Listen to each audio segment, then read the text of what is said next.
When I say the word policeman, what type of thoughts pop into your head? Perhaps safety, integrity, and protection are a few that resonate.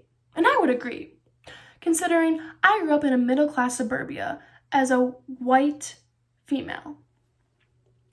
See, if you're white, it is impossible for you to understand what it's like to live in America as a black person.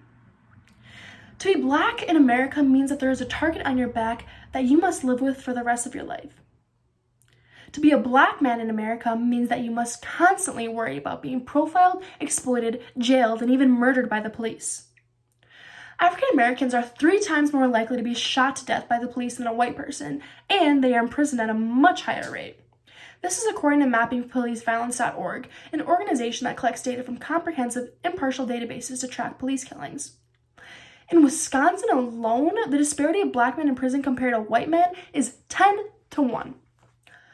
After watching a documentary titled The 13th on Netflix, I began to wonder, how is it possible for so much of the black population to be taken away from their communities and be placed into prisons? Through extensive research, I've come to find that America's prison system represents a systematically racist entity that allows for an incessant cycle of poverty and inequality for people of color. My purpose today is to persuade you all that the U.S. Congress should pass legislation that limits the ability of police to racially profile and exploit African Americans. However, it's also our responsibility as citizens of a democracy to realize these unjust incarceration rates are affecting one of the most vulnerable, unprotected populations in our country.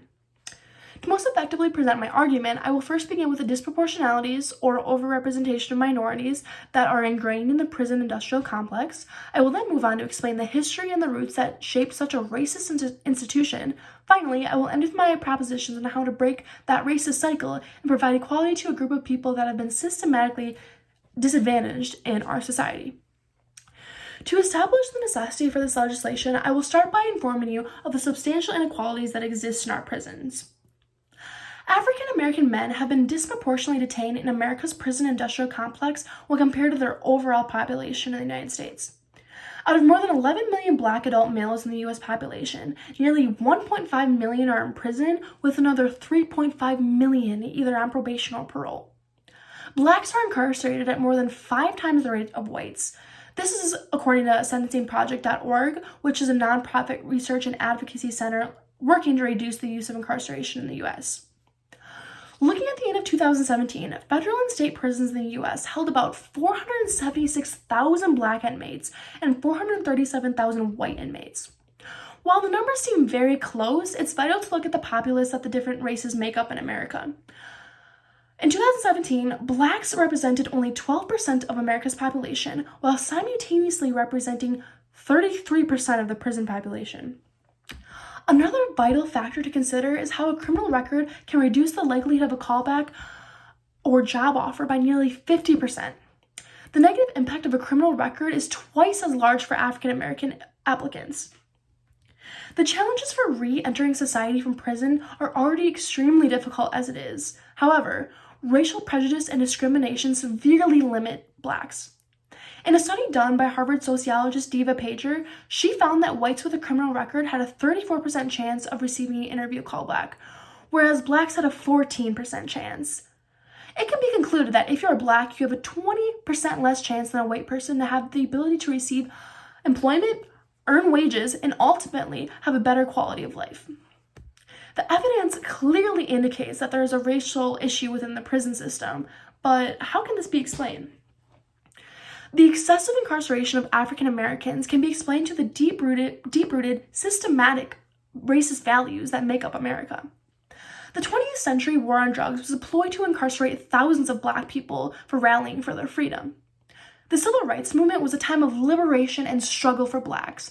However, whites viewed it as urban disorder and a blatant violation of law and order.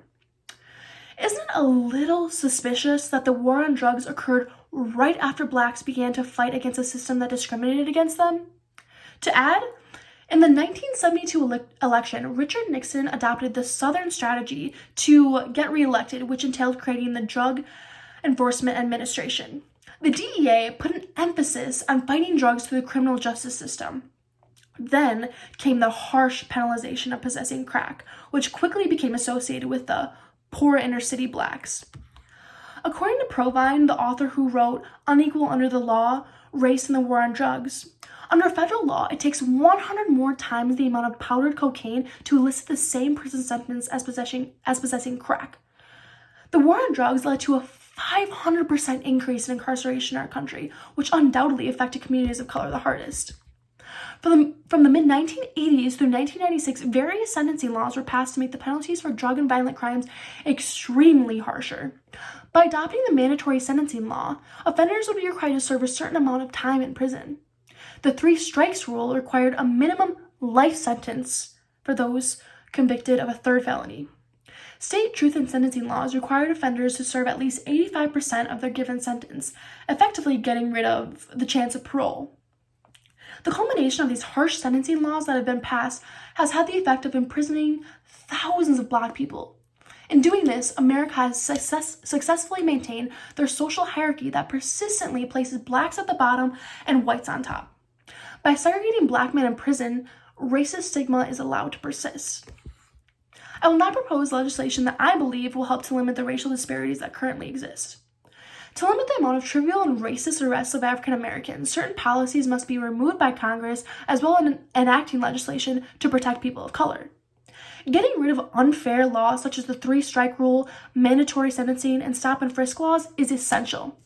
The 3-strike rule and mandatory sentencing laws are arguably far extremities in a system of law and order. These inherently affect people of color at higher rates than whites because the stereotype that is built into American culture that represents Black people as criminals. To add, stop and frisk laws were a search tactic developed by NYPD in the 1980s that gave authority for the police to conduct a brief, non-intrusive police stop of a suspect, as Cornell law defines it. According to the Annals of Applied Statistics study that analyzed 3 million stops by NYPD officers over a course of 5 years, stop and frisk was blatantly discriminatory. They found that in more than 40% of the cases, the likelihood of finding a weapon, which was usually a knife, was less than 1%. Furthermore, Congress must enact legislation that forbids racial profiling by law enforcement. Additionally, investing in educational programs for prisoners as well as an expansion of early release opportunities is vital. I argue that many law enforcement officers are part of a continuum of American culture that stigmatizes Black people, in effect creating stereotypes of who they should be suspicious of. This leads to police racially profiling innocent African Americans. Fortunately, a recent bill passed at the end of 2019 titled First Step advocates for a change in sentencing laws, investments in education and training programs, and expansion of early release credits. As the title suggests, it's only a modest first step that will release a few thousand prisoners. However, it is still a step forward in returning the freedom that has been robbed of many Blacks. To summarize, the system of mass incarceration bases itself off of criminalizing thousands of innocent African Americans to maintain a racial hierarchy. To break this cycle, it's vital that the U.S. Congress passes legislation that limits the ability of police to legally arrest and detain people of color for trivial, discriminatory-based reasons. In a society that claims to base itself off of freedom and equality, how is that nearly a quarter of the African American population is behind bars?